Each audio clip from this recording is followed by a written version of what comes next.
अशी मी आशा व्यक्त करतो.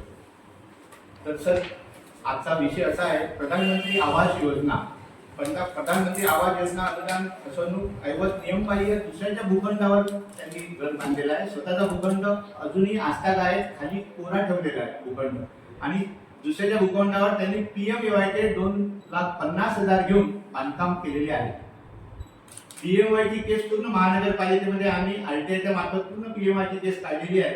तर ती व्यक्ती जी आहे, ती व्यक्ती आहे गैर अर्जदार दादाराव लक्ष्मणराव शितोळे तर्फे. त्यांच्या विशेष रेखा दादाराव शितोळे यांच्या नावाने सातबारा अजूनही आहे 39B, आणि त्यांनी घर बांधलं 40A प्लॉटवर. लेआउट आहे मौजे महाजनपूर 10/1/ब,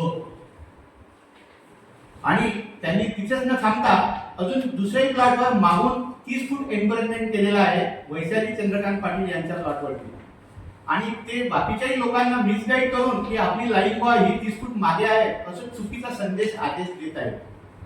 आम्ही पूर्ण पंतप्रधान आवास योजनेचे कागद काढून त्यानंतरच आपल्याला आम्ही इथे सांगू इच्छितो की दादाराव लक्ष्मण शितोळे यांनी महानगरपालिका पंतप्रधान आवास योजना अमरावती यांच्याकडे 39B ची फाईल सबमिट केली. डॉक्युमेंट 39B चेच आहेत सर्व कागदपत्र.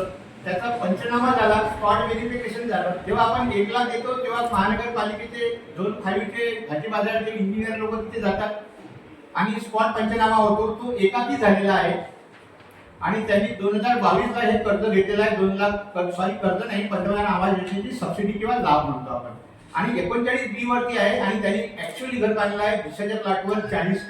याचा अर्थ असा की आपण कोणाच्याही खाली प्लॉटवर घर बांधलं तर आपल्याला PMAY 2,50,000 भेटतील असा होतो, पण तसं व्हायला नको. आणि ही चूक झालेली आहे.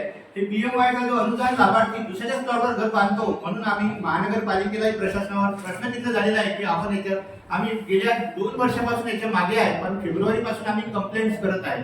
आम्ही आपल्याला कंप्लेंटचं पूर्ण सिक्वेन्शियली कंप्लेंटचं पूर्ण देत आहे किंवा आम्ही 1 तारखेला पूर्ण सर्व लोकांनी कंप्लेंट्स केल्या, आणि नंतर